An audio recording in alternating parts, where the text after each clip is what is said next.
हर दिन सुहाना होगा। अच्छा, क्या आप जानते हैं 200 तरह की मिर्चियाँ उगाते हैं आर डी बर्मन? मुझको ऐ दिल अब तो आर डी बर्मन की मां ने कहा था, मेरी लाश पर होगी आशा भोसले से शादी। मैं तेरा नाम जानू ना, तू मेरा नाम।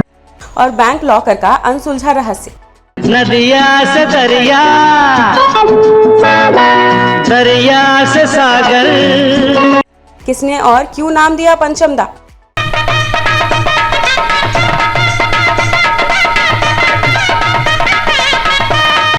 और कैसे एक फैन ने शर्त के लिए डेट पर बुलाया और हो गई शादी। मैं शायर बदनाम। और कैसे तालाक के गम में कंपोज किया था गाना मुसाफिर हूँ यारो, जो ऐसा हिट हुआ कि हिस्ट्री बना दिया। दिए जलते हैं, फूल खिल।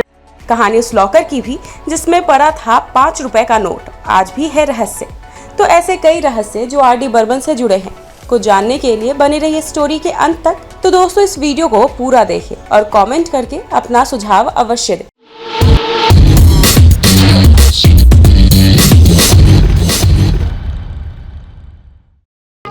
तेरे बिना जिंदगी भी, लेकिन जिंदगी। आर डी बर्मन का जन्म 27 जून 1929 को हिंदी फिल्म के म्यूजिक कंपोजर और singer Sachin Dev Burman, S D Burman और मीरा देव बर्मन के घर कोलकाता में हुआ था। उनका नाम तो राहुल था, लेकिन दादी प्यार से उन्हें टुबलू बुलाती थी।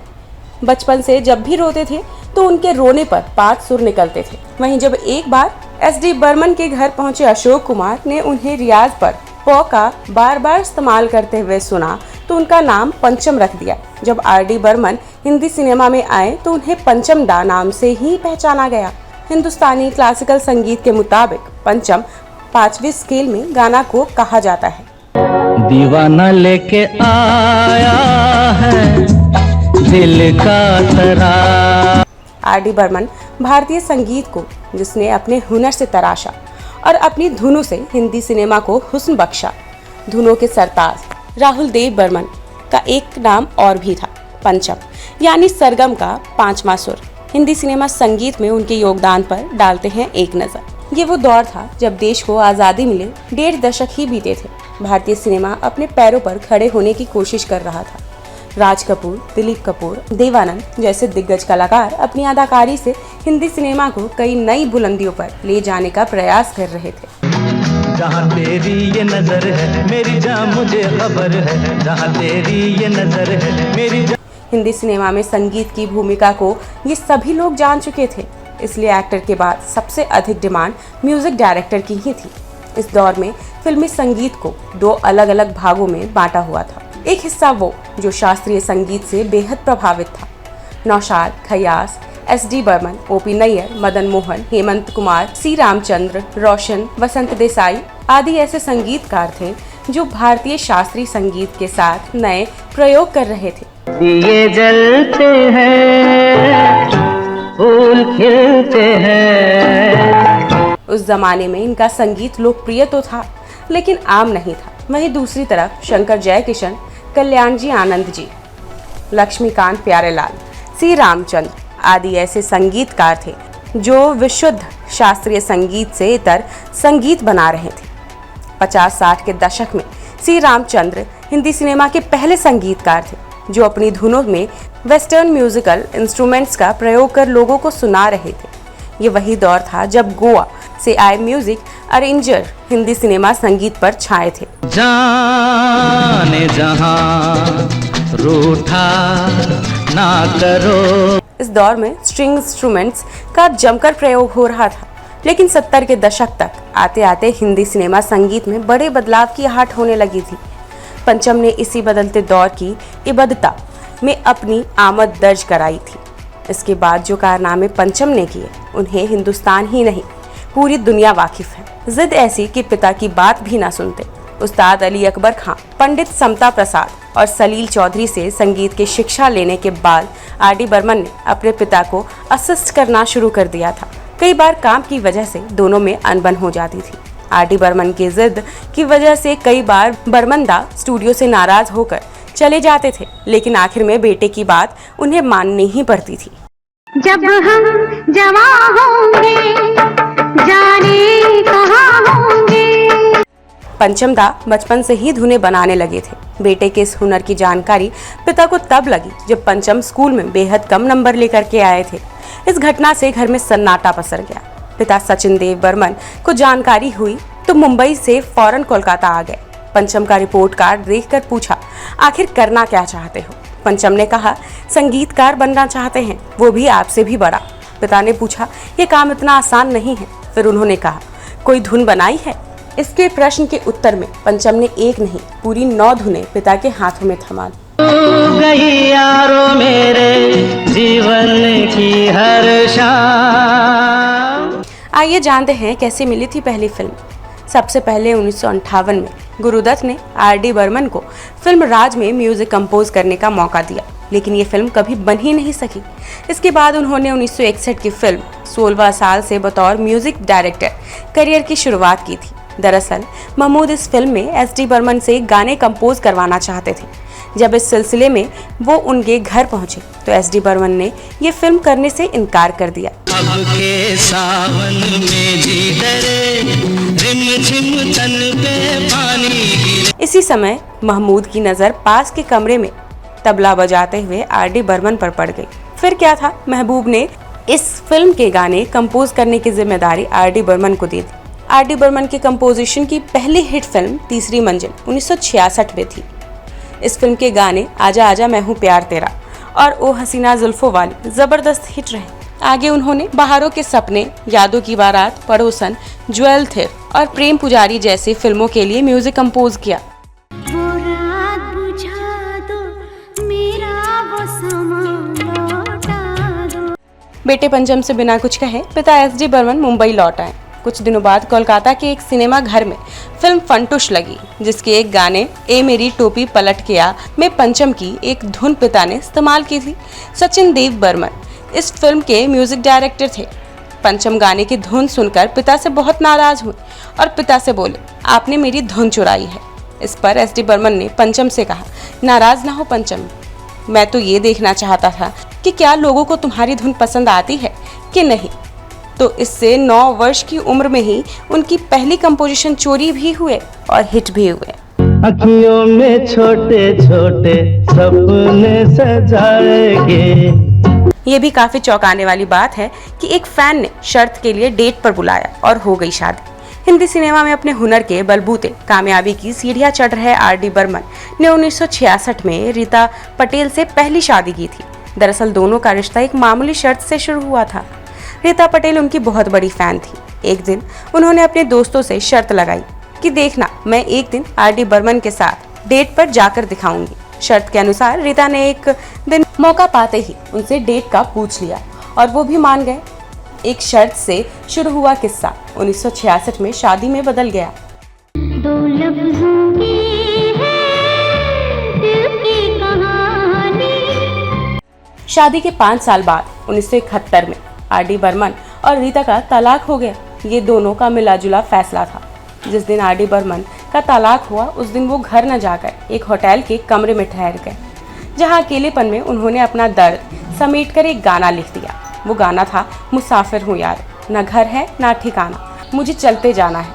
ये गाना 1 साल बाद 1972 की फिल्म परिचय में रखा गया, जो काफी पॉपुलर हुआ था। मुसाफिर हूँ यारो, न घर है। आर.डी. बर्मन की सबसे खास बात ये थी कि वो कभी भी और किसी भी चीज़ में म्यूजिक पैदा करने का हुनर रखते थे। फिर चाहे वो विस्की की खाली बोतल हो या फिर कार का बोनट, स्कूल की बेंच, पंचम दा को जैसे हर चीज़ में संगीत सुनाई देता था। देवानंद की फिल्म जिसका नाम डार्लिंग डार्लिंग था, इसका गीत था रात गई बात गई में पंचम ने कुछ ऐसा किया कि किशोर कुमार और देवानंद भी हैरान रह गए।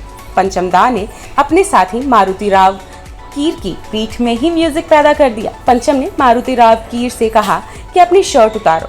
इसके बाद पंचम ने उनकी पीठ पर थाप लगाई।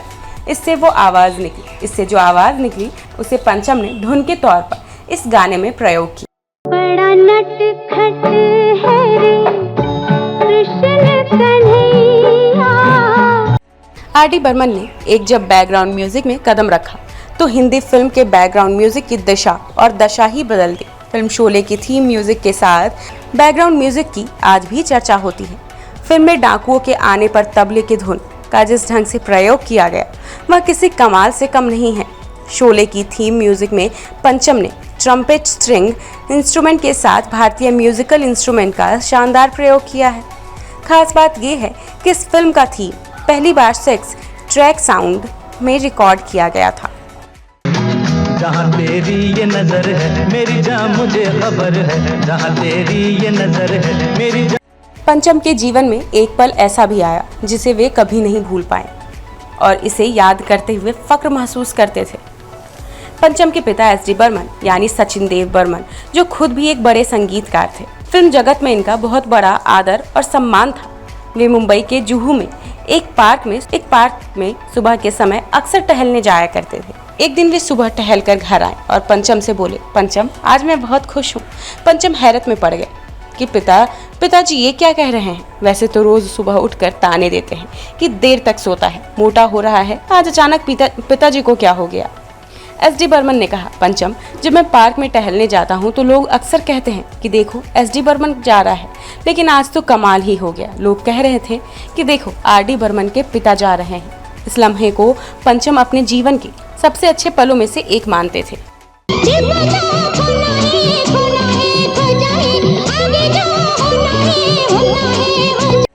आर डी बर्मन ने अपने दौर के हर सफल गीतकारों के साथ काम किया, लेकिन गुलजार के साथ पंचम को सबसे अधिक मुश्किल आती थी।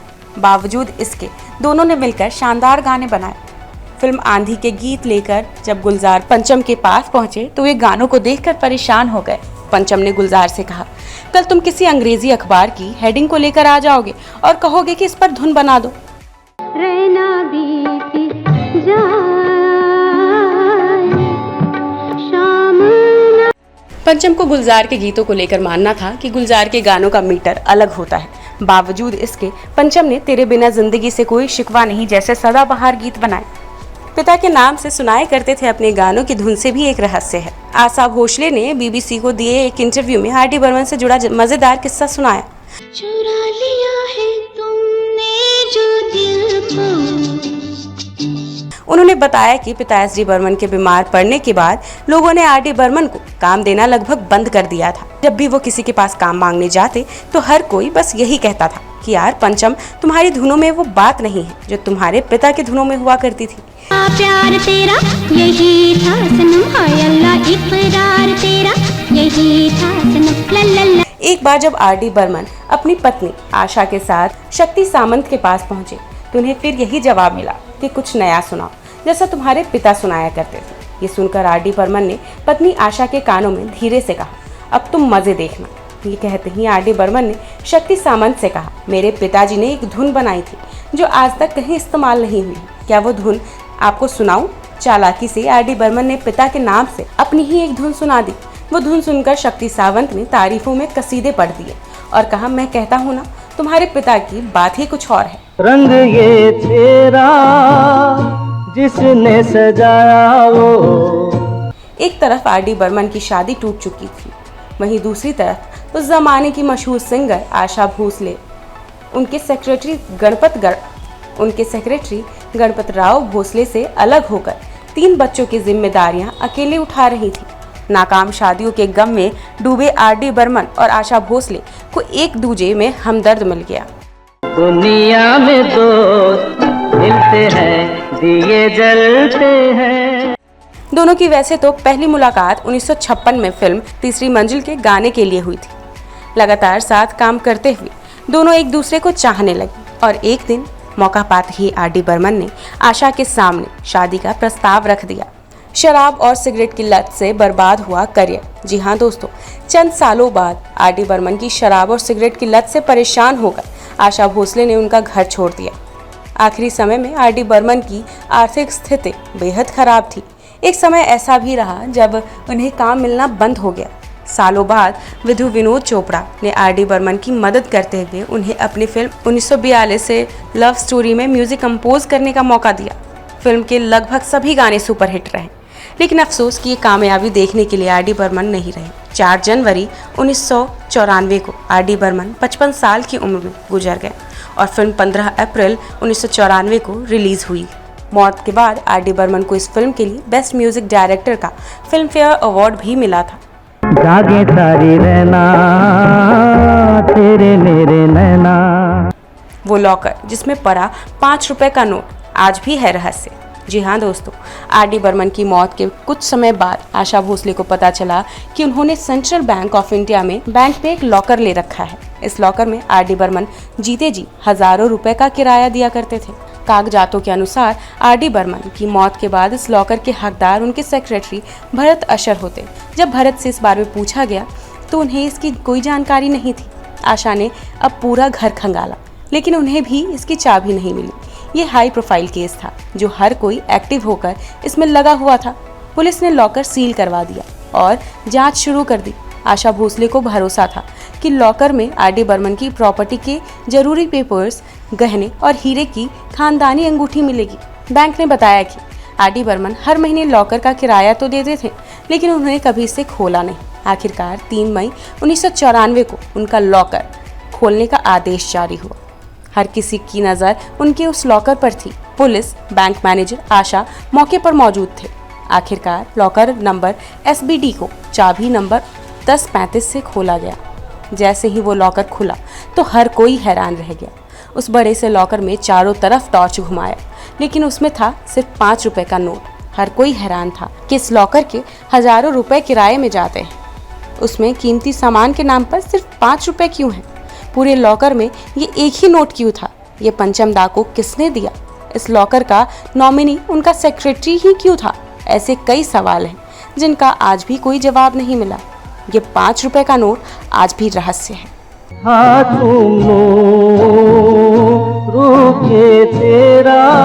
तो दोस्तों, उम्मीद है कि आपको स्टोरी जरूर पसंद आई होगी। कमेंट करें और सब्सक्राइब करना बिल्कुल भी ना भूलें।